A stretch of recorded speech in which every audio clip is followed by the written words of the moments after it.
ஒருத்தருக்கு ஆதரவு வேணும். அவரு நான் வீட்டை விட்டே போக மாட்டேன், நீங்களா வந்து எனக்கு ஆதரவு கொடுங்கன்னு உட்கார்ந்துருக்காரு. அவங்க ஆளுங்க போய் ஆதரவு கடிதம் வாங்கிட்டு வராங்க. இது இந்த மாதிரி இது வரைக்கும் நடந்து பார்த்திருக்கீங்களா? ஒரு நேரா போய் ஒருத்தர் ஆதரவு கேட்டாலே கொடுக்க மாட்டாங்க. இப்போ கம்யூனிஸ்ட் எலெக்ஷன் டைம்ல எவ்வளவு பேசுனாங்க தாவேக்காவை. இன்னைக்கு வேணும்னு ஒண்ணு ஓடி போய் இதுக்கு காரணம் என்ன? உடனே மதவாதம் உள்ள வந்துடக்கூடாது, மதவாதம் உள்ள வந்துடக்கூடாது. ஐயோஎம்ல கூட வச்சுக்கிட்டு எங்கள்கிட்ட மதமே இல்லை மதமே இல்லைன்னா அந்த ஒரு விஜயே சொன்னார் இல்லையா, திமுகவோடு இருப்பதெல்லாம் கல்லாப்பெட்டி கூட்டணின்னு. இப்ப கல்லாப்பெட்டி அங்க இருக்கு, அந்த பெட்டி வாங்கின எல்லா கூட்டணியும் இங்க வந்துருச்சு. திருச்சி கிழக்க வந்து விஜய் ரிசைன் பண்ண அப்புறம் அங்க வந்து த்ரீஷாவை நிற்க வச்சு அவங்க எம்எல்ஏ வாக்கி அவங்க வந்து அவங்கள அரசியலுக்கு கொண்டு வரலாம் அப்படின்னு வந்து ஒரு பேச்சு வந்து ஆரம்பிச்சது. ஸோ அவங்கள வந்து எனக்கு தெரிந்து டெல்லி அரசியலுக்கு இவர்கள் உபயோகப்படுத்திக் கொள்வார்கள். ராஜ்யசபால கொண்டு வந்து டெல்லி அரசியலுக்கு உபயோகப்படுத்திப்பாங்க. எந்த கட்சி ஆட்சி அமைச்சாலுமே உடனே அந்த கட்சி தொண்டர்கள் ஆர்ப்பரிக்கிறது வேற. ஜெயலலிதா அவர்களுக்கு தண்டனை வழங்கின போது கோபத்துல பச கொடுத்துறாங்க, அந்த உணர்ச்சி என்பது வேறு. ஆனா இந்த ஜூம்பிஸ் இருக்கிற அந்த ஒரு உணர்ச்சி என்பது கட்டுப்படுத்தவே முடியல. ரோட்ல ஒரு கார் போது நிறுத்தி மேலே ஏறி, வெள்ளை கலர் கார் மேலே ஏறி 4 பேர் அதை நசுக்கி அந்த அம்மா கதறாங்க.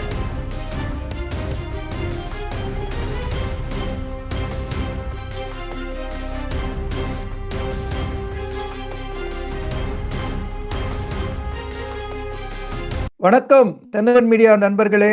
தமிழகத்தில் செய்தி என்பது ஒவ்வொரு நிமிடமும் இப்போது மாறிக்கொண்டிருக்கிறது. அந்த நிலையை உங்களுடன் பகிர இன்று நம்முடன் கார்த்திக் என் சுவாமி அவர்கள் எழுந்திருக்கிறார். அவரை வரவேற்போம். வணக்கம் சார். வணக்கம் சார். கார்த்திக் சார், இப்போ திமுக கூட்டணியில் இருந்த கட்சியெல்லாம் ஒன்னொன்னா வந்து தாவேக்கா நோக்கி நகர ஆரம்பிச்சிருச்சு. ஸோ இது வந்து வெறும் ஆட்சி அமைக்கிற அரசியலா இல்லாட்டி தமிழ்நாட்டோட புதிய அதிகார மையம் உருவாருதா? அதுல இருந்து ஆரம்பிச்சு நம்ம செய்திகளை பேசுவோம்.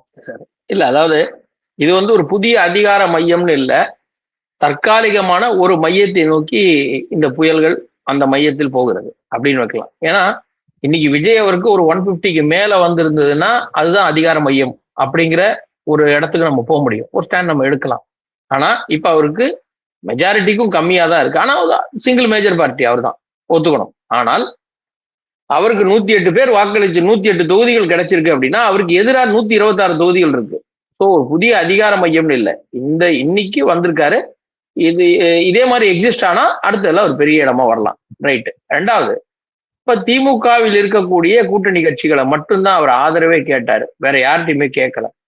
பாமக தனியா இருக்கு, அமமுக இருக்கு, அவர் எங்கேயுமே திமுக மட்டுமே கேட்டு வாங்கிட்டாரு. அப்போ தேர்தலுக்கு முன்னாடி தாவேக்கா வந்து திமுக பி டீம்னு சொன்னோம். இப்ப இவங்க ஓரளவுக்கு ஜெயிச்சுட்டாங்க, பெரிய நம்பர்ஸ். அப்ப பெரிய நம்பர் ஜெயிச்ச உடனே ஆட்சிக்கு நேத்து 2 கம்யூனிஸ்ட் திரும்பவும் போய் சந்திக்கிறாங்க. அவங்க என்ன பண்றாங்க, சரி நீங்க போங்க அப்படின்ற மாதிரி அவங்க சிக்னல் கொடுக்குறாங்க, உங்க முடிவு எடுங்க, அவங்க ஆதரவு கொடுக்குறேன்றாங்க. அப்ப இப்ப இது எப்படி இருக்கு? நான் வர முடியல, நீ வந்துட்ட, உனக்கு கம்மியா இருக்கு, இது இங்க இருந்து நம்ம கூட்டணில இருந்து உனக்கு அனுப்பி விடுறேன். அதாவது பல கான்ட்ராக்டர்ஸ் எடுப்பாங்க இல்லையா, மெட்டீரியல் கான்ட்ராக்ட், லேபர் கான்ட்ராக்ட், அந்த மாதிரிலாம் கான்ட்ராக்ட் எடுப்பாங்க. அந்த மாதிரி இப்போ நான் சரி என்னோட கூட்டணி எல்லாம் உனக்கு அனுப்பி விடுறேன், நீ பாத்துக்கோ. நமக்கு முக்கியம் அதிமுக வரல. இந்த ஒரு வழியை வந்து அவங்க செஞ்சு இல்லைன்னா அவர் பாமக கேட்டிருக்கலாம் 5 பேர். காங்கிரஸ் இருக்க மாதிரி பாமக 5 பேர் இருக்காங்க, அவர் தாராளமா கேட்டிருக்கலாம். அவங்க முதல்லயே அவர் வந்து ஆப்ஷனுக்கு போவே இல்லை. எடுத்தோடனே காங்கிரஸ் வந்து பேச ஆரம்பிச்சு அவங்க வந்துட்டாங்கன்னு அவர் திமுக இருக்க மத்தெல்லாம் தான் பார்த்தாரு, நேரம் அனுப்பி கேட்டார், ஆள் அனுப்பி. இதுல பெரிய விஷயம், ஃபர்ஸ்ட் அரசியல்ல ஒருத்தருக்கு ஆதரவு வேணும், அவரு நான் வீட்டை விட்டே போக மாட்டேன், நீங்களா வந்து எனக்கு ஆதரவு கொடுங்கன்னு உட்கார்ந்துருக்காரு. அவங்க ஆளுங்க போய் ஆதரவு கடிதம் வாங்கிட்டு வராங்க. இது இந்த மாதிரி இது வரைக்கும் நடந்து பார்த்துருக்கீங்களா? ஒரு நேரம் போய் ஒருத்தர் ஆதரவு கேட்டாலே கொடுக்க மாட்டாங்க. கொள்கை வேற, தேர்தலும் போது அவ்வளவு திட்டி இருக்கிறோம், கண்டமேனிக்கு பேசியிருக்கிறோம். திருமாவளவன்லாம் கண்டமேனிக்கு பேசினாரு, RSS பெற்ற குழந்தைலாம் சொன்னாரு. இப்போ எப்படி அவங்க விஜய் நேரம் வந்து சால்வ் போட்டு வணக்கம் கொடுக்கலாம் கேட்கல. அவங்க கேட்டாங்க கொடுப்பீங்களான்னு, இவங்க கொடுக்குறேன்னாங்க, இப்படியே முடிச்சிட்டாங்கன்னா இது உள்குத்தா இல்லையா? யோசிக்கணும் மக்கள். ஆம். ஸோ இப்போ என்னன்னா 2 கம்யூனிஸ்ட் கட்சிகளும் நிபந்தனையற்ற ஆதரவு கொடுத்துருக்கு. விசிகா வெளியிலேருந்து ஆதரவு அளிக்கிறதா வந்து அவங்களும் சொல்லியிருக்காங்க. ஸோ அந்த 118ங்கிறது கிட்டக்க வந்திருக்கு. ஆனால் நமக்கு என்ன தகவல் வருதுன்னா, திருமாவளவன் வந்து துணை முதலமைச்சர் பதவிக்கு பேரம் செஞ்சுட்டு இருக்கிறதாகவும், அதை பேஸ் பண்ணி தான் வந்து தொடர்ந்து அவர் வந்து ஒரு ஆதரவு நிலையில இருக்கலாம் அப்படிங்கிற ஒரு பேச்சும் வருது. அதுதான் வெளியில ஆதரவுன்னு இப்ப வந்து ஒரு மாதிரி நிக்கிறாரு, உள்ளேயும் வராம வெளியிலயும் வராம. இத பத்தி என்ன நினைக்கிறீங்க? இது வந்து திருமாவளவனுக்கு ஒரு சந்தர்ப்பமா? அவர் வந்து இந்த சந்தர்ப்பத்தை வந்து பயன்படுத்திக்கிட்டு துணை முதல் அமைச்சராக வந்து முயற்சி பண்றாரா? இல்ல அவர் மட்டும் இல்ல. அவங்க கட்சிக்காரங்க எல்லாருமே முயற்சி பண்ணுவாங்க. தவறில்ல. ஒரு கட்சியோட தலைவர் ஆக்கணுங்கிறது தவறில்ல. இப்போ இன்னைக்கு சிந்தனை செல்வன் நினைக்கிறேன் அவர் பேரு. அவர் வந்து ஒரு அறிக்கை கொடுத்திருக்காரு. இந்த நேரத்தில் 2 திராவிட கட்சிகளும் இணைந்து திருமாவை வந்து கொண்டு வரணும்.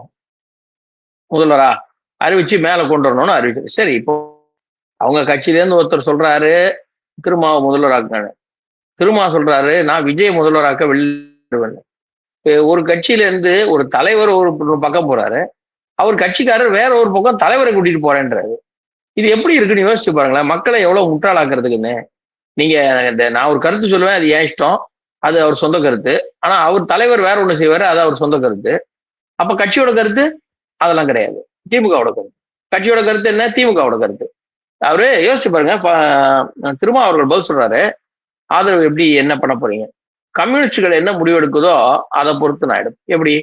உங்க கட்சிக்குன்னு ஒரு சிந்தனை, உங்க கட்சிக்குன்னு ஒரு தொண்டர்கள், உங்க கட்சிக்குன்னு ஒரு அரசியல் இருக்கு. ஆனா கம்யூனிஸ்ட் என்ன எடுப்பாங்களோ அப்போ டோட்டல் அந்த அந்த முடிவு அவர் எடுக்கலன்னு தெரியுது. ஏன்னா கம்யூனிஸ்ட் வந்து நிபந்தனையற்ற ஆதரவு கொடுத்து அவங்களோட சேர்ந்துட்டாங்க. இவர் வந்து வெளியில இருந்து ஆதரவு சொல்றாரு. சோ அதனால கம்யூனிஸ்ட் காரங்க வந்து சேர்ந்து இவர் முடிவு எடுக்கல அப்படின்னு தெரியுது.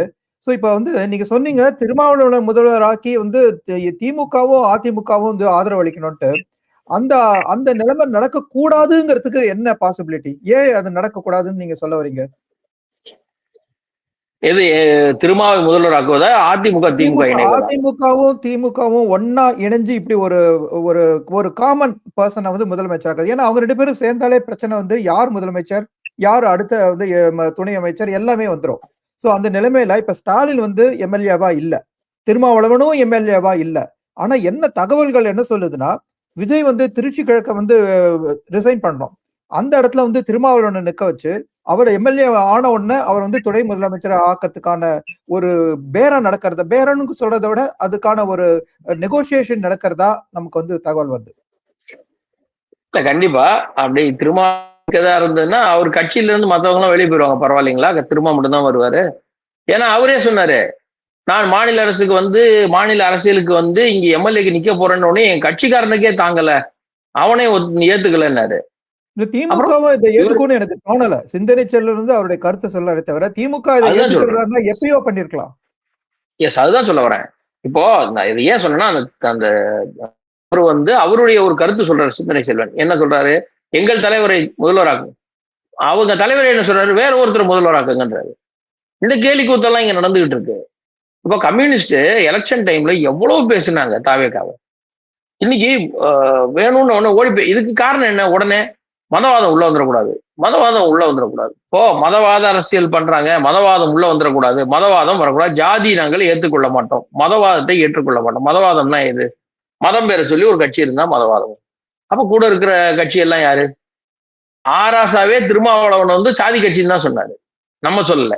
ஆராசா தான் சொன்னாரு அவரை போன்ற சாதி கட்சி தலைவர்கள்னு. அப்போ சாதி கட்சியை கூட வச்சுக்கிட்டு நீங்க ஜாதி இல்லைன்னா, ஐஎம்எல்ல கூட வச்சுக்கிட்டு எங்கள்கிட்ட மதமே இல்லைன்னா, அப்போ ஒரு ஒரு குரூப்பா வந்து பாதிரிமார்கள் வந்து ஸ்டாலினை ஆதரவு கொடுக்குறோம் நாங்கெல்லாம் சொல்லும் போது அது மதவாதம் இல்லையா? ஐயா நீங்க எல்லாம் உள்ள வரக்கூடாதுங்க, மதவாதம் வெளில போக இல்ல. ஒரு நிலைப்பாடு இவங்களுக்கு வந்து இன்னைக்கு தேவை. 25 சி வேணும்னு அன்னைக்கு போனாங்க, இன்னைக்கு வேற எத்தனை சி கேட்டாங்கன்னு தெரியல, இவங்க வந்துட்டாங்க. அவங்களுக்கு தேவை, அதாவது என்ன சொல்லுவாங்க, இந்த கமிஷன் கலெக்ஷன் கரப்ஷன், அவ்வளவுதான். அவங்களுக்கு தேவையில்லாதது டெவலப்மெண்ட். அதனால வந்து இப்படிதான் பண்ணுவாங்க. ஆனா இது மோசமான பின்விளைவு உண்டாக்கும். இப்ப நாளைக்கு சப்போஸ் சென்ட்ரல் கவர்மெண்ட் எடுக்கிற எந்த ஒரு ஸ்டெப்புக்கும் விஜய் நல்ல திட்டம் அப்படின்னு தெரிஞ்சுக்கிட்டு ஆதரவு தெரிவிச்சா கூட இவங்க விட மாட்டாங்க. எழுத்து பேசு, டெய்லி ஒன்றியம்னு சொல்லு, கவர்னர் போஸ்டர் வேணாம் சொல்லு, கேஸ போடு, நிதியை கேளு, இதை டெய்லி டைரக்ஷன் கொடுத்துட்டு இருப்பாங்க. நீங்க பாருங்க 6 மாசத்துக்குள்ள அவர் அழுதுகிட்டு கம்யூனிஸ்ட் வெளியே அனுப்புறாரா இல்லையா பாருங்க. சோ நீங்க காங்கிரஸ் பத்தி நம்ம பேசணும். இவங்க எல்லாம் வரதுக்கு முன்னாடி காங்கிரஸ் வந்து அடுத்த நாளே வந்து திமுகவோட கூட்டணியை கட் பண்ணிக்கிட்டு, இவங்க 3 கட்சியும் பார்த்தோன்னா திமுக பேசிட்டு வந்த மாதிரி ஒரு நமக்கு ஒரு ஒரு ஒரு அபிப்பிராயம் உண்டாருது. ஏன்னா திமுக போய் பார்த்தாங்க, பேசினாங்க. சரி இப்போதைக்கு நீங்க அங்க போங்க, நம்ம அப்புறம் பாத்துக்கலாம் அப்படின்னு அவங்களுக்குள்ளேயே ஒரு அண்டர்ஸ்டாண்டிங்கோட கூட வந்திருக்கலாம். பட் காங்கிரஸ் முதல் நாளே கட் பண்ணிக்கிட்டு நாங்க வந்து முதல்ல சேர்ந்திருக்கணும், ஏதோ ஒரு பிரச்சனையினால நாங்க சேரல, இப்ப நாங்க வந்து சேர்ந்துட்டோம்னு அவங்களாவே வந்து வாலண்டியரா லெட்டர் கொடுத்து பிரச்சனையே அதுல இருந்து தான் ஆரம்பிச்சது. அது மட்டும் இல்லாம இன்னைக்கு வந்து லோக்சபால கனிமொழி நாங்க வந்து காங்கிரஸ் பக்கத்துல உட்கார மாட்டோம், நாங்க இப்ப அவங்க கூட்டணியில இல்ல அபிஷியலா சொல்லியிருக்காங்க. அதே சமயத்துல அவங்க பக்கத்துல நாளையில இருந்து திருமாவளவன் பக்கத்துலயும் உட்கார மாட்டேன், கம்யூனிஸ்ட்ல இருந்து போறவங்க பக்கத்துலயும் உட்கார மாட்டேன்னு சொல்லுவாங்களான்னு நமக்கு தெரியல. ஆனா காங்கிரஸோட உட்கார மாட்டோம், எங்களோட சீட்டை மாத்துங்க அப்படின்னு சொல்ற அளவுக்கு போயிருக்காங்க. சோ இது வந்து நம்ம ஒரு கூட்டணி முறிவுன்னு பாக்குறதா, இல்லாட்டி இவங்க பண்ணிட்டு இருக்கிற ஏதோ ஒரு அட்ஜஸ்ட்மெண்ட்னு பாக்குறதா? இந்த இந்த கூட்டணி முடிவு அப்படிலாம் பார்க்கணும். இந்த முடிவுக்கும் கூட்டணிக்கும் நாளைக்கே திருப்பி வந்தாலும் வருவாங்க. சம்மந்தம் இல்லைன்னா ஏன்னா நாளைக்கே திரும்பி வந்தாலும் வருவாங்க சார். அவங்க நம்ப முடியாது. ம். 2016 மக்கள் நல கூட்டணி, 2019 திமுக கூட்டணி, 2001 திமுக விசிக எல்லாம் பாஜக கூட்டணி, 2004 காங்கிரஸோட கூட்டணி, இப்ப தாவேக்காவோட கூட்டணி அப்படின்னு வச்சுக்கலாம். எஸ் அதான் சொல்ல வரேன். அவங்க வேணா எப்ப வேணா போவாங்க சார். அவங்களுக்கு தேவை இது மட்டும்தான். அந்த ஒரு விஜயே சொன்னார் இல்லையா, திமுகவோடு இருப்பதெல்லாம் கல்லாப்பெட்டி கூட்டணின்னு. இப்ப கல்லாப்பெட்டி அங்க இருக்கு, அந்த பெட்டி வாங்கின எல்லா கூட்டணியும் இங்க வந்துருச்சு. விஜய் தான் சொன்னார், நம்ம சொல்லல. கல்லாப்பெட்டி கூட்டணின்னு விஜய் சொன்னாரு. அப்படின்னா என்ன அர்த்தம்னு விஜய் தான் சொல்லணும். இவங்களை பார்த்து இந்த கூட்டணியில இருந்த இவங்க எல்லாம் பார்த்து கல்லாப்பெட்டி கூட்டணி, நான் அப்ப இவங்களை தான் குற்றம் சாட்டியிருக்காரு.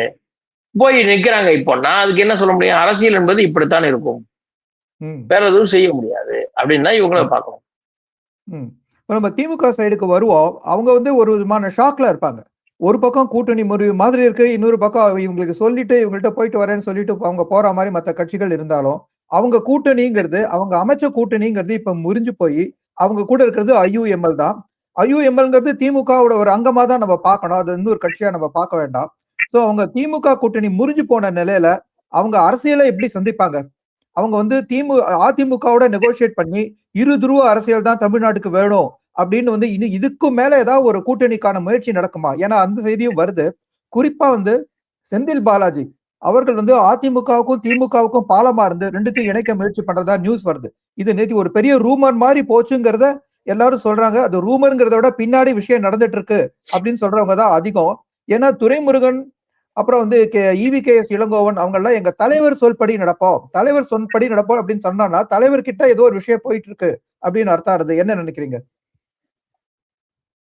இது கூட்டணி முறிவுன்னு நம்ம நினைக்க வேணாம். இந்த கூட்டணி வந்து கொஞ்சம் இடம் மாத்தி விட்டுருக்காங்க, அப்படி மடை மாற்றி அந்த பக்கம் இன்னைக்கு 2 நாளைக்கு பக்கத்து வரப்புக்கு போட்டோம், அடுத்த நாளைக்கு நம்ம எடுத்துக்கலாம்னு திருப்பி விட்டதா தான் பாக்குறோம்.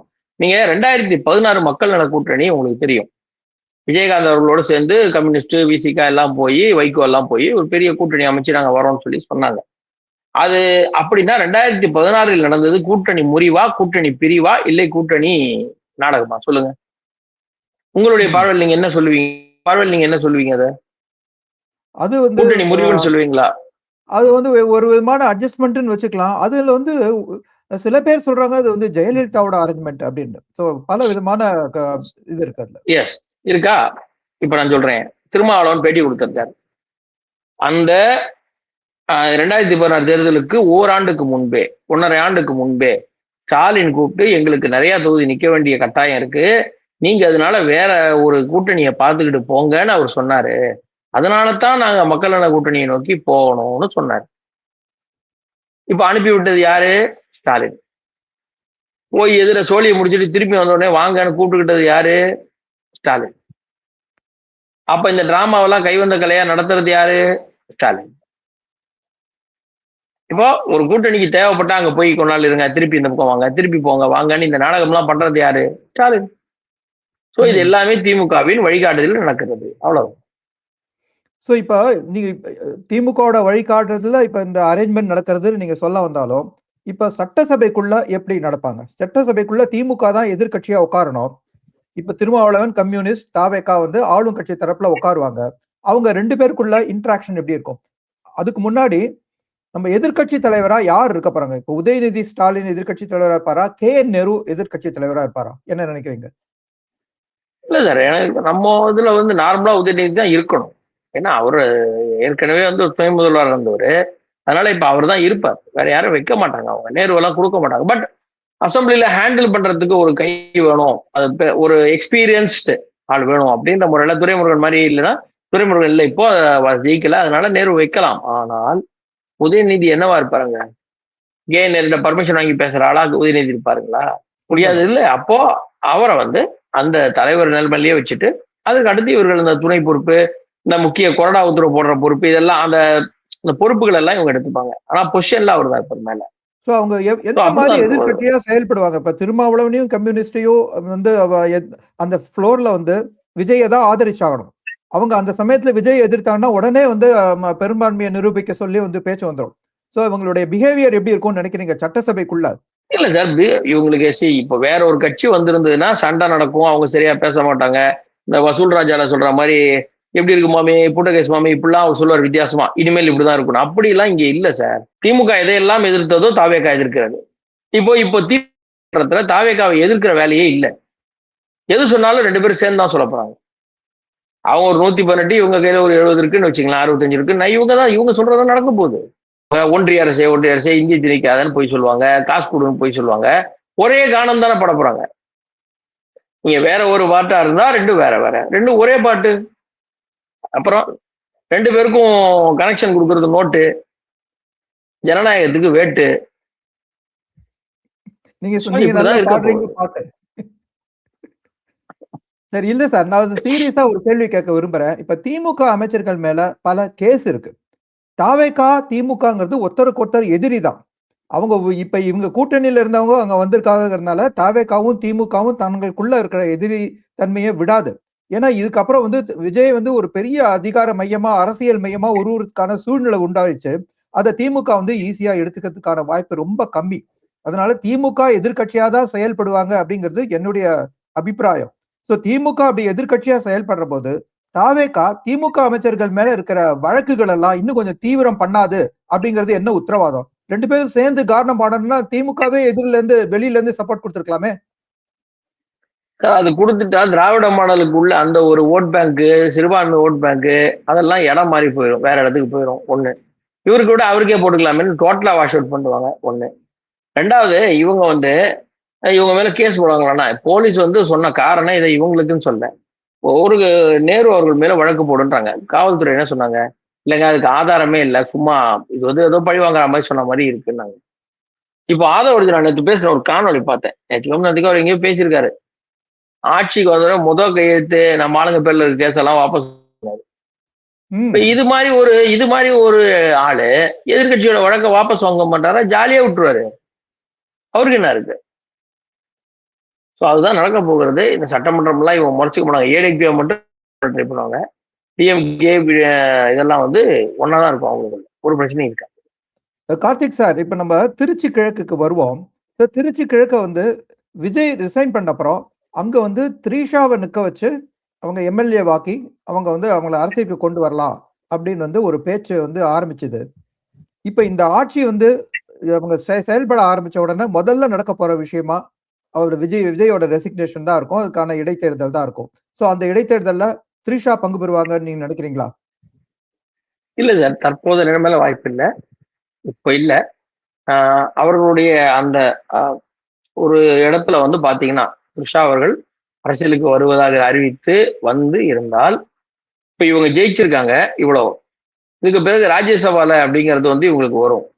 அடுத்த எலெக்ஷன்ல எம்பி எலெக்ஷன்ல எல்லாம் இருக்கு. ஸோ அவர் நிறைய கான்டாக்ட்ஸ், அவங்க ஹிந்தி, இங்கிலீஷ் பல மொழிகள் பேசுவாங்க, எல்லாமே பண்ணுவாங்க. ஸோ அவங்கள வந்து எனக்கு தெரிந்து டெல்லி அரசியலுக்கு இவர்கள் உபயோகப்படுத்திக் கொள்வார்கள். ராஜ்யசபால கொண்டு வந்து டெல்லி அரசியலுக்கு உபயோகப்படுத்திப்பாங்க. அங்க இருக்கவங்கள்ட்ட பேசுறதுக்கு, லாபி பண்ண. இப்ப ராகுல் காந்தி இருக்காரு, இந்த பேசுறதுக்கு வேணும் அப்படின்னா இவங்க யூஸ் பண்ணலாம் இல்லையா? ஸோ அந்த மாதிரிதான் நடக்கும். மாநிலத்துக்கு வரமாட்டாங்க இப்போதைக்கு. ஸோ அதுவுமே வந்து நம்ம ஜெயலலிதா பின்பற்றிய பாதையா இருக்கு. ஏன்னா ஆரம்பத்துல வந்து எம்ஜிஆர் அவர்கள் வந்து ஜெயலலிதாவை எம்பியா தான் அங்க அனுப்பிச்சாங்க. அதுக்கப்புறம் தான் இங்க கூட்டிட்டு வந்தாங்க. ஸோ எம்பியா போனாலும் அவங்க அரசியலுக்கு வர்றதுக்கான வாய்ப்பு அதிகமா இருக்கிறது அப்படின்னு நம்ம பாக்குறோம். நீங்க சொல்றதுல வந்து ஒரு உண்மை இருக்கு. அவங்க எம்பியா போனான்னா, ஏன்னா இவங்களுக்கு இப்ப வந்து லோக்சபா தேர்தலில் நிக்காமையே எம்பிக்களை அனுப்ப போற முதல் கட்சியா தாவேகா இருக்க போகுது. அதுல வந்து த்ரிஷாவுக்கு வாய்ப்பு இருக்கு அப்படின்னு நம்ம வந்து நிச்சயமா பாக்குறோம். சோ இப்ப வந்து நம்ம அப்படி இல்ல சார், அப்படி இல்ல. அவங்க அரசியலுக்கு வரேன்னு அறிவிச்சுட்டாங்கன்னு வச்சுங்களேன். she has no other option than டிவிக்கு. ஏடிஎம்கே, டிஎம்கே அங்கெல்லாம் அவங்க போக முடியாது. ஓகேவா? அவங்களுக்கு இருக்கிற ஒரே இடம் டிவிக்கே மட்டும்தான். அவங்க ஆல்ரெடி சொல்லியிருக்கிறாங்க வரப்போறாங்க. நான் வரப்போறேன் அரசியலுக்கு, எனக்கு முதல்வர் ஆகணும்லாம் அவங்க நிறைய கமெண்ட்ஸ் கொடுப்பாங்க. பண்ணியிருந்தாலும் இப்போதைய கண்டிஷன்ல அவங்க வராங்க அப்படின்னு அறிவித்தால் அது டைரக்டா அங்கதான் இருக்கும், எம்பியா தான் இருக்கும். லோக்கலுக்கு இருக்க வாய்ப்பே இல்லை. இங்க வேற யாருன்னா ஒருத்தரை வைக்கலாமே ஒழிய அந்த இடத்துக்கு வர வாய்ப்பு இல்லை. ஏன்னா நீங்க நல்லா யோசிக்கிறோம், இவங்களுக்குள்ள டெல்லி அரசியல்ல டெல்லியில பேசுறதுக்கான ஆட்கள் யார் அனுப்புவீங்க? புஷி ஆனந்த் அனுப்புவீங்களா, இல்ல ஆதவ அர்ஜுனா அனுப்புவீங்களா? ஆதவ அர்ஜுனா அவர் பேசுற அந்த இப்போதைக்கு அவங்க எம்எல்ஏ பதவியை ராஜினாமா பண்ணிட்டு போக மாட்டாங்க. இல்ல நான் சொல்றது டெல்லியில பேசுறதுக்கு எம்எல்ஏ தான். டெல்லியில ஒருத்தர் பேசணும் அப்படின்னா நீங்க ஆதவ அர்ஜுனாவே புஷி ஆனந்த் அனுப்ப முடியாது. நீங்க ஆதவ அர்ஜுனா அவருடைய அந்த பேச்செல்லாம் எப்படி இருக்கும்னா, போனோடனே அவர் எடுத்தோடனே யாரு செட்டிங்கான்னு கேட்பாரு, அந்த ரேஞ்சுக்கு போவாரு ஆதவ அர்ஜுனா. புஷி ஆனந்த் பாத்தீங்கன்னா பாவம் இருக்கு. ஏன்னா த்ரிஷா தேர்தலுக்கு முன்னாடியே டெல்லி பயணத்துல விஜய் ஏற்பட்ட போது அவர் அமித்ஷாவோட பாம்பேல மீட்டிங் ஒண்ணு பண்ணதா ஒரு தகவல் வந்துச்சு. அது அது ரூமர்ஸ் நிறைய வரும். மேபி அது உண்மையா கூட இருந்தாலும் ரூமர்ஸ் 90% இருக்கு. அப்படியே இருந்தாலும் மீனா அவர்கள் சந்தித்துள்ளார்கள். பல பேர் நடிகர்கள் நடிகை கௌதமி சந்தித்திருக்கார்கள். நிறைய பேர் அமைச்சர்களை சந்திக்கிறது வழக்கம். போயிருக்கலாம். ஆனால் என்னை பொறுத்தவரை புஷி ஆனந்த் பேசுற அந்த லாங்குவேஜ் ஆதவ அர்ஜுனா பேசுறதை விட த்ரிஷா நல்ல ஆங்கிலம், ஹிந்தி, நல்ல புலமையோட அப்ப கட்சிக்கு ஒரு ரெப்ரஸன்டேட்டிவ் டெல்லியில இருக்கணும் பேசணுங்கும் போது அவங்கதான் சரியான சாய்ஸா இருக்கும். வேற யாரும் இல்ல. நீங்க யோசிச்சு பார்க்கணும். இது எங்கள் மண்ணின் தமிழ். அது நார்த் ஆர்காடு சைட்ல மண்ணின் தமிழ் தான். அதை குற்றமா சொல்ல மாட்டேன். ஆனாலும் அதை பேசும்போது புஷி ஆனந்த் அவர்கள் டெல்லி வரைக்கும் போறதுக்கு அல்ல, லோக்கல்ல பேசுறதே பயமா இருக்கும். ஏன்னா அவரு சகாப்தம் சகபாதம் பாரு. அவரு யோசிச்சு பாருங்க, ஹிந்தி இங்கிலீஷ் எப்படி இருக்கணும். ஒருவேளை அதுல மிஸ் இன்டர்பிரேஷன் நடந்து போச்சுன்னா நிறைய சிக்கல்கள் இருக்கிறது. சோ டெல்லிக்குங்கும் போது இவங்க மெயின் சாய்ஸ். இன்னொன்னு நீங்க சொன்ன அந்த ரூட்டை பாத்தீங்கன்னா திரு ஜெயலலிதா அவர்களோட ரூட் டெல்லி போய் எம்பி திருப்பி இங்க ஆட்சி பிடிக்கிறது. அப்போ இவர் இன்னொரு ஒரு 2 தேர்தல் இருந்துட்டு வந்தாங்கன்னா இவர் அடுத்து என்ன பண்ணுவாங்க, அண்ணன் பிஎம்ன்றுவாங்க. அப்ப சிஎம்க்கு ஆள் வேணும். ஸோ அப்ப பாத்துக்கலாம். சரி. ஸோ இப்ப அதிமுக சைடுக்கு வருவோம். அங்க ஒரு பிளவு ஏற்படலாம். அந்த பிளவுபட்ட அதிமுக தாவேக்காவா ஆதரிக்கலாம் அப்படின்னு ஒரு தகவல் பரவுது. ஸோ இப்ப இவங்க 2 பேரும் ஆதரவு கொடுத்த நிலையில அந்த நிலைமை ஏற்படுமா? ஏன்னா 118ங்கிறது ஒரு பார்டர். என்னைக்கு வேணா கவுரலாங்கிற நிலைமையில அதையும் இவங்க சேர்த்துக்க முயற்சி பண்ணுவாங்களா? இல்ல இப்ப பண்ண மாட்டாங்க. ரைட் டவுன் பண்ண மாட்டாங்க. ஏன்னா அவங்கள அதிமுக இருந்து 20 பேரை பண்ணாக்க காங்கிரஸ்க்கு வச்சுக்கோம், பிசிகாக்கு வச்சுக்கோம், எல்லாம் பிரச்சனை இருக்கு. ரெடி பண்ணி வச்சுப்பாங்க. 2006ல கலைஞர் மைனாரிட்டி ஆட்சி தான். அப்ப அவர் எந்த தைரியத்துல இருந்தாருன்னு பாத்தீங்கன்னா, காங்கிரஸ் வரும், காங்கிரஸ் போனா இவங்க வருவாங்க, அந்த கட்சி போனா இந்த கட்சி வரும், ஏதோட நமக்கு ஆதரவு தரும் அப்படின்னு இருந்தாங்க. அந்த விதத்துல இவரு இப்போதைக்கு அவங்கள பேக்கப்ல வச்சுப்பாரு. நீங்க அதிமுக இருங்க, வேணும்னா கூடும் போது வாங்கன்னு உடைக்கிறதுக்கு வச்சிருப்பாரு. பட் இவர் கூட இருக்கிற அந்த குரூப் வேற பேசிட்டு இருக்கிறதெல்லாம் எந்த குரூப்பா அந்த அந்த ஒரு இடத்துல இவங்க ஒருவேளை கால வரனா கை கொடுக்கறதுக்கு அவங்கள ஒழிச்சுப்பாங்க. அதுதான் பண்ணுவாங்க. பண்டபடி இப்போதைக்கு கேட்க மாட்டாங்க. சார், இப்ப தாவேக்கா ஆட்சி இனிமே ஆரம்பிக்கிறதுக்கான ஒரு அறிகுறி தெரிஞ்சிருச்சு. ஆனா இப்பயே நீங்க பாத்தீங்கன்னா கும்பகோணத்துல ஒரு பாத்திர கடைக்கார உரிமையாளரோட தாக்குதல் நடத்தி ஒரு தாவேக்காவோட கிளை செயலாளர் 68,700 ரூபாயை பறிச்சுட்டு செஞ்ச ஒரு விஷயம் நடந்து அது மேல 10 பேர் மேல வழக்கு போட்டிருக்காங்க. சோ இதை எப்படி பாக்குறீங்க? தாவேக்கா ஒரு வித்தியாசமான ஆட்சி கொடுக்கறதுக்கான வாய்ப்பு ரொம்ப கம்மி ஆயிடுச்சா? இது முதல் அறிக்கை வர்றதே எப்படி இருக்கும்னு நான் யோசிக்கிறேன். அப்படின்னா என்னுடைய பார்வை வேறு. முதல் அறிக்கை எப்படி இருக்கும்னா, இது திமுகவின் காவல்துறை தாவேக்காவை கைது செய்கிறதுன்னு அலறுவாங்க, இல்லைன்னு தான் மறுக்க போறாங்க. ஆனா எந்த கட்சி ஆட்சி அமைச்சாலுமே உடனே அந்த கட்சி தொண்டர்கள் ஆர்ப்பரிக்கிறது வேற. ஜெயலலிதா அவர்களுக்கு தண்டனை வழங்கின போது கோபத்துல பச கொடுத்துறாங்க, அங்க அந்த உணர்ச்சி என்பது வேறு. ஆனா இந்த ஜூம்பிஸ் இருக்கிற அந்த ஒரு உணர்ச்சி என்பது கட்டுப்படுத்தவே முடியல. ரோட்ல ஒரு கார் போது நிறுத்தி மேலே ஏறி, வெள்ளை கலர் கார் மேலே ஏறி 4 பேர் அதை நசுக்கி அந்த அம்மா கதறாங்க. ஒரு சின்ன பொண்ணுட தப்பா நடந்திருக்காங்க 10 பேரு. இன்னொரு இடத்துல ஒரு சின்ன கிராமத்துல ஒரு சந்தில அடிதடி நடக்குது, வச்சு வெளுத்து வாங்குறாங்க. சோ அதுக்கெல்லாம் இவரு எல்லா ஊர்லயும் ஒரு ஆண் கலெக்டர், ஒரு பெண் கலெக்டர், ஒரு ஆண் எடை போட அந்த ரேஷன் கடை, ஒரு ஆண் எடையாளர், ஒரு பெண் எடையாளர், இப்படிலாம் சொன்னார்ல. முதல்ல அவரு இந்த பெண்களுக்கு எல்லாம் பாதுகாப்புங்கிறத கொண்டு வரணும். வரட்டும், பார்ப்போம் அவருக்கு என்ன செய்கிறார் என்னங்கிறத பார்க்கணும். ஸோ அதெல்லாம் பார்த்தாதான் ஒரு 6 மாதம் அவர் என்ன செய்கிறாருங்கிறத பொறுத்து தான் அது மாறும். ஓகே, நன்றி. நேயர்களே, உங்க கருத்தை நீங்க கமெண்ட் செக்ஷன்ல பதிவிடுங்க. அந்த மாதிரி நம்ம சேனலுக்கு சப்ஸ்கிரைப் செய்து பார்த்து ஆதரவு தருமாறு அன்போடு கேட்டுக்கிறேன். மீண்டும் ஒரு முறை கார்த்திகேயன் சுவாமியை சந்திப்போம். அதுவரை நன்றி, வணக்கம் சார். நன்றி சார்.